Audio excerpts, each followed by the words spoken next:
It was supposed to be a night of elegance. Gold candlelight danced against marble walls. Strings hummed gently beneath the vaulted ceiling of the Vatican's Hall of Unity.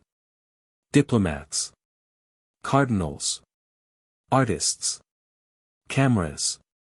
The world had gathered, not for war, but for music. But then, he rose. Lorenzo Bellini. The maestro. The modern prophet of keys and controversy. With fingers like fire and a tongue that mocked tradition. And on that sacred stage, beneath the painted eyes of saints, he turned his gaze toward Pope Leo XIV, and smirked. One sentence. That's all it took. A jest dressed in silk. Laughter in the wrong places. The kind of moment where even angels might hold their breath. And yet, the Pope did not flinch. Nor did he respond. Because the reply came, from someone else. A man who hadn't played publicly in over a decade. A quiet cardinal known not for thunder, but for depth. Cardinal Luis Antonio Tagle. He walked toward the piano. And when his hands touched the keys, the entire Vatican fell silent. What did he play? And why did grown men weep before a single word was spoken? Before we begin, comment below, where in the world are you watching this from? And if you're watching, but still haven't subscribed to God's message for souls, ask yourself, what truth are you afraid will convict you? Pope Leo XIV had not sought the papacy. He had been content in shadows, in monasteries few could find on a map, where music was not performance but prayer, and truth was never shouted, only lived. He was the kind of man whose silence taught louder than most sermons, whose presence calmed more than it commanded. A scholar by nature, a priest by calling, and a reluctant leader by divine design. His election shocked the Church, not because he lacked depth, but because he lacked ambition. And that, some whispered, was precisely why heaven had chosen him. He did not drape himself in political maneuvers. He walked barefoot in chapels long before he walked in robes. His homilies were brief. His prayers, long. And beneath his gentle manner was a discipline carved from years of tending the broken, souls shattered by war, abuse, doubt. They called him the shepherd of silence, a man whose spiritual authority came not from declarations, but from the weight of his stillness. Few knew he could play the piano. Fewer still had heard him. And now, in the earliest days of his papacy, the world had gathered to see what kind of man the new pontiff truly was. The event was billed as a cultural summit, a peace gala, hosted at the Vatican to mark the Holy See's renewed global reconciliation efforts. It was to be a celebration of unity.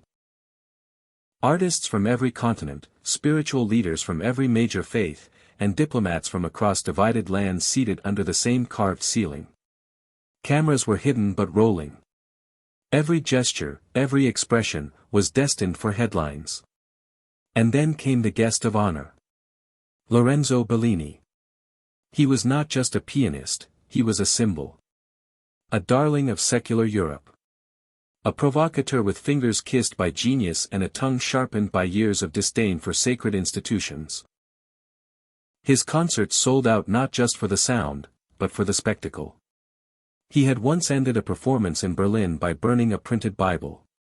In Paris, he reworded a sacred hymn to praise the Church of the Self. In New York, he compared organized religion to a theater with no actors and too many curtains. And yet, the Vatican had invited him. A risk, some said. A trap, others feared. But Pope Leo had insisted. Let even the skeptics come, he had said quietly. It is not their applause I seek, but their honesty. So Bellini came. And as he took the stage, his tuxedo perfectly tailored, his hair swept back like a politician who knew the cameras would adore him, the air in the Hall of Unity turned electric. He bowed. Smiled. Took his seat before the grand piano that gleamed like an altar. This was the first cultural event under the new pope. The world watched not for music, but for meaning. Every word from the maestro would be measured. Every reaction from the Pope would be dissected. This was more than art. This was theater. This was politics. This was faith on trial, beneath chandeliers and broadcast lights. And when Bellini's fingers began to dance, no one expected what would follow. The event meant to celebrate unity would instead expose division. And the man who thought he could outplay the sacred, was about to be undone by a silence far louder than applause. The first 3 pieces passed without incident. Bellini played with his usual flair. Virtuosic, exacting, almost cruel in how easily the keys obeyed him. The crowd offered the applause he was used to, eager, indulgent, slightly afraid of being seen as unimpressed. Yet through it all, Pope Leo XIV sat still, hands folded, his expression unreadable, not passive, but present. Observing. Weighing. It was during the 4th pause that Bellini turned toward the Pope, not directly, but enough to shift the atmosphere. He rose slightly from the bench and leaned into the mic with the casualness of someone convinced the room belonged to him. "I've always wondered," he said, his voice light, almost playful, "what kind of music one writes when one believes they're speaking to God. Gregorian chant is beautiful, yes, but does heaven really have such a limited playlist?" A few chuckles sprinkled across the room. Nervous ones. Curious ones. The kind of laughter that seeks permission. Permission to be irreverent in a place that has long asked for reverence. Bellini continued, tapping the edge of the piano lid with a single finger. "Perhaps the Holy Father will enlighten us. Does the divine prefer Bach or something more modern?" His tone held the smoothness of diplomacy but not its discipline. There was amusement behind the words, a thin veil over something sharper. The Pope did not respond immediately. He did not look to an aid, nor shift in discomfort. Instead, he smiled, gently, the kind of smile one might offer a child who's mistaken provocation for depth. And then, calmly, he replied. "I imagine," Pope Leo said, his voice soft but firm, "that heaven listens less for melody and more for motive. The sound may vary. But the soul behind it, never escapes its notice." Silence. Bellini blinked. A few guests exchanged glances. The reply had not matched the tempo Bellini expected. It hadn't pushed back. It hadn't tried to spar. But something in it. Something quiet, landed heavier than any defense would have.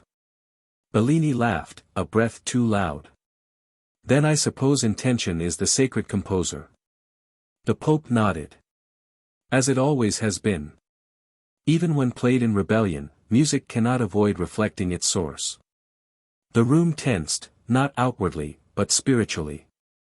There was a weight now, thin but undeniable, layered beneath the polished surface of the event. This was no longer just a gala. It was becoming a dialogue. One shaped not by microphones, but by presence. And still, the Pope remained unbothered. Not because he was unaware, but because he was unthreatened. Bellini's words carried wit. But Leo's silence carried something deeper, rootedness. The kind of groundedness that cannot be swayed by applause or insult. Bellini's eyes narrowed slightly, not in offense, but in calculation. He had intended to dance around the edge of provocation, to needle the sacred without appearing disrespectful. But he was beginning to see that the man in white was not here to play. Not the game of ego. Not the game of image. And yet, still, the surface held. The crowd remained polite. The cameras hummed quietly. The laughter had ended, but the performance was not yet derailed. Bellini returned to his bench. He adjusted his cufflinks. He smiled. But underneath it all, the ground had already shifted. Not with thunder. With stillness. It began with a hesitation. Barely perceptible to the casual eye, but to those who knew performance, those who understood the language of ego, it was there. A flicker of recalibration in Bellini's posture. His fingers hovered above the keys, but did not touch them. He had expected a foil, a man too dignified to reply or too rigid to respond. Instead, he found himself face to face with something rarer, a spiritual calm that could not be baited, only witnessed. He would not retreat. He leaned into the silence and broke it with a sharp, polished phrase. "You know, Your Holiness, I've played in refugee camps and royal halls," Bellini said, loud enough for the press to hear, "and it fascinates me how both look to the church, and how rarely they find it where it's needed most." No laughter followed this time. Only the weight of a statement that had ceased pretending to be jest. He pressed on. "Art, at least, goes where people bleed. But doctrine? Dogma?" He shrugged. "They arrive after the camera crews do." The words were smooth. Practiced. Dangerous. Spoken not just to provoke the Pope, but to frame him. Pope Leo's gaze did not waver. Nor did he smile. He waited for Bellini to finish, not out of passivity, but out of something deeper, the discipline of listening with the intent to redeem, not retaliate. "I once played," Pope Leo began, "on a cracked upright piano in the corner of a tent in Aleppo. The children there had seen things no child should see. One boy had lost his entire family. He hadn't spoken in days. But as I played, quietly, poorly, I'm sure, he placed his hand on the side of the piano. And when the music stopped, he whispered one word, again. A pause. A breath shared by the room. I've played in hospitals filled with the dying," he continued. "In prison chapels. In a leper colony in Cebu. Music doesn't belong to the elites, maestro. It belongs to the wounded." Bellini tilted his head, as if trying to decide whether to scoff or stay still. "I am not naive to the Church's failures," the Pope said. "I have buried children because we arrived too late. I have watched mothers scream at the sky while priests fumbled for words. But I have also watched faith wrap its arms around despair when no institution dared enter." He shifted slightly in his seat, not to draw attention, but to make space for something heavier. "The Church, when she forgets the wounded, forgets Christ. But when she remembers, even her silence becomes sacred." Bellini's lips tightened, but he said nothing. Leo's voice softened, not from fatigue, but from gravity. "Music," he said, "is sacred memory. A hymn is not only notes, it is where a man was when he heard it. Who he held. What he lost. The tune is never just sound. It is presence. And in the worst corners of the earth, when doctrine fails, when words fail, it is music that reminds the soul it is still alive." He looked at Bellini now, not with challenge, but with clarity. "You ask where the Church is, maestro. And I ask you, how can you speak of absence when you have never played for the dying in silence, only for the living in applause?" The air in the room grew still. Even the cameras seemed quieter. Then, calmly, as though offering something more profound than argument, Pope Leo added, "Politics divides. The gospel unites. You came here to play music. I came here to remember who it's for." And with that, he said no more. Bellini sat frozen, fingers still hovering, but untouched. He had sharpened his words like knives. But the Pope had answered with wounds. Bellini shifted in his seat. Not with the elegance of a maestro between movements, but with the agitation of a man who had lost the rhythm of control. He had come expecting a brittle bishop or a ceremonial figurehead. A man cloaked in pageantry, but hollow beneath. What he had found instead was presence. Still, patient, grounded presence. And it unsettled him. So he did what artists do when cornered by truth, he reached for spectacle. "I see," he said, voice cool but sharpening. "The Church, then, is still the world's grieving pianist. Playing melodies over mistakes. Hymns over history." He stood now, slowly. Not to leave, but to command the room. "I wonder, Your Holiness, how long you'll play this role. A humble pope. A wounded shepherd. The world seems to adore this new image. But how long before the mask cracks and we see the institution beneath? He paused. Let the words settle. His eyes were no longer on the Pope, but on the crowd. The truth, he said, is that you're no different than I am. We both perform. The only difference is, I admit it. A ripple moved through the audience, not loud, but real. One diplomat raised a brow. A journalist sat forward in her seat. But the Pope didn't respond. He didn't shift. Didn't look away. He simply breathed. And in that breath was something Bellini could not touch, because he had never learned to bow without bending. Then, from across the room, a voice, calm, low, unmistakably firm, broke the tension. No, said Cardinal Tagle. He had not moved until now. He had watched. Listened. Prayed, perhaps. But now he rose. And the weight of his rising was not in volume or gesture, but in timing. He walked slowly, each step deliberate, not toward Bellini, but toward the grand piano. He didn't speak again until he reached it. His back was to the crowd. His hand rested gently on the polished surface. We do not perform, he said. We remember. Bellini said nothing. He watched. Tagle sat. He didn't adjust the bench. He didn't test the keys. He didn't announce the piece. He simply placed his hands upon the ivory. And began to play. No one recognized the melody at first. It wasn't famous.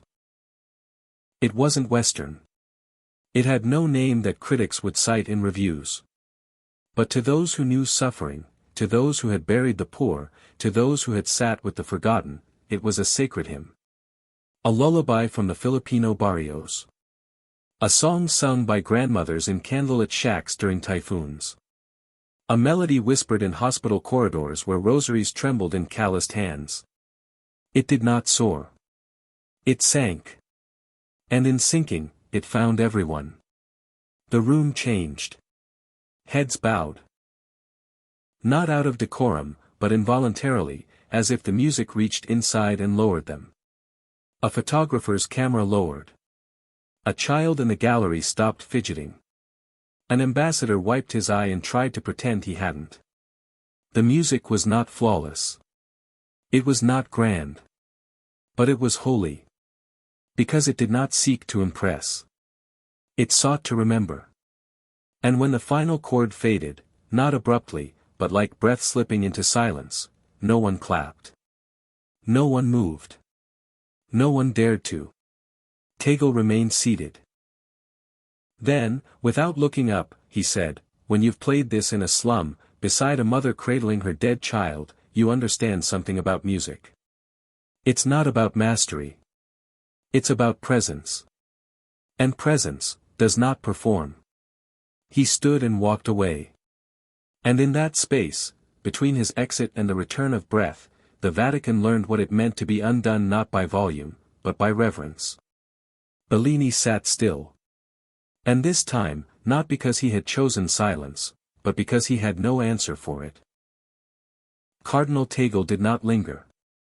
He stepped down from the piano as if descending from an altar, not triumphant, not proud, only reverent. His hands, still warm from the keys, rested at his sides. No bow. No acknowledgement of applause. Because there was none. The hall remained quiet, not out of confusion, but conviction. He paused near the edge of the stage and spoke, not to Bellini, not to the Pope, but to the air between them. Some songs, he said softly, are not for show. They are for the soul. Then he turned and returned to his seat. Nothing more. Nothing less. It was Pope Leo who broke the silence next, not abruptly, but like a man gently opening a window after a storm. He looked toward Bellini, not in triumph, not in pity, but in truth. You confuse sacred restraint with silence, the Pope said. But silence is not absence. It is intention. It is reverence. It is the discipline of one who does not speak simply because he can. He let the word settle. In this world, we perform to be seen. But heaven listens for what is offered without need of audience. Bellini, for the first time, did not respond. He did not rise, did not gesture, did not smirk. His eyes were cast downward, his hands folded loosely in his lap. A man whose language had failed him. Not because the room silenced him, but because the truth had outlasted his performance. He had brought virtuosity. But Tagle had brought memory. He had wielded provocation. But Leo had wielded presence. He had expected debate. He received devotion. Around the room, the atmosphere had shifted. It wasn't just quiet, it was reflective. Chins rested on hands. Eyes moistened not from sentiment, but from something deeper, recognition. A sense that what had just taken place was not argument, but altar. Not theater, but confession.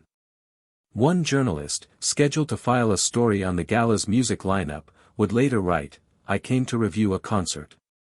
I left having witnessed a confrontation between ego and eternity." The moment could not be undone. It would not be replayed. And no one, least of all Bellini, would leave unchanged. You heard the truth, didn't you? Don't just scroll past it.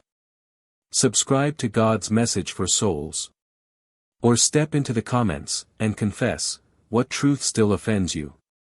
Pope Leo did not rise immediately. He sat for a moment longer, letting the silence do its work. Letting it breathe, stretch, settle into the corners of the room where pride had once tried to root itself. He did not need the final word. But he understood that leadership, true leadership, did not remain seated when the hearts of others were still standing at the edge of transformation. When he stood, it was not with grandeur, but with gravity. His eyes scanned the room, not in dominance, but in invitation. There was no hint of victory in his gaze. Only mercy. He walked toward the front, where the piano still held the echo of Tagle's hymn. He placed one hand lightly on its edge, the same way one might place a hand on a coffin before a final prayer. Then he turned to face them all. This evening was never about proving who was right, he said gently. And it was never about silencing anyone. It was about listening, truly listening, to what we have forgotten. His voice held no edge. Only weight. We are not performers, he said, letting the words fall slowly, we are pilgrims. A stillness followed, not empty, but full. A reverent hush that welcomed the words into the bones of the room. We walk through a world that applauds noise and overlooks stillness. That rewards appearance and forgets presence. But when we gather, when we share music, words, pain, we must ask, are we performing for applause, or are we remembering who we are? He looked across the room. Not just at Bellini. Not just at the clergy. But at the journalists, the dignitaries, the aides, the staff behind the curtains. We are all accountable. Not because we are powerful, but because we are human. We belong to one another. And whether you wear robes, or suits, or scars, your soul was not made to impress. It was made to endure. And to love. He stepped back, as if to leave it there. But then, one final turn, one final offering, tonight was never about a concert, he said. It was a confession. May we leave here not with victory, but with vision. Not proud of what was said, but humbled by what was revealed. And then he said no more. Because some truths, once spoken, do not need to echo. They simply stay. What would you have done if you were there? Would you have laughed with the crowd when the first joke was made? Would you have looked to the Pope for a reaction, waiting, like the world often does, to see if power would protect itself? Would you have clapped for Bellini's talent, or bowed your head when the melody changed? Would you have recognized the moment for what it was? Not a performance, not a debate, but a reckoning between noise and meaning. This was not about who played better. It was not about who won. It was about who remembered. So now, it is your turn to remember. Because moments like these don't just belong to stages or cathedrals. They belong to all of us. To anyone who's ever questioned what they truly revere, and what they merely admire from a distance. Let yourself reflect. Not loudly. But deeply. Let yourself wrestle with the question beneath the applause, do I live for eyes, or for eternity? May your silence be sacred. And your soul stay soft. Subscribe to God's message for souls, not for content, but for conviction. And if you still won't, step into the comments, and tell us, what part of you still fears what conviction will reveal.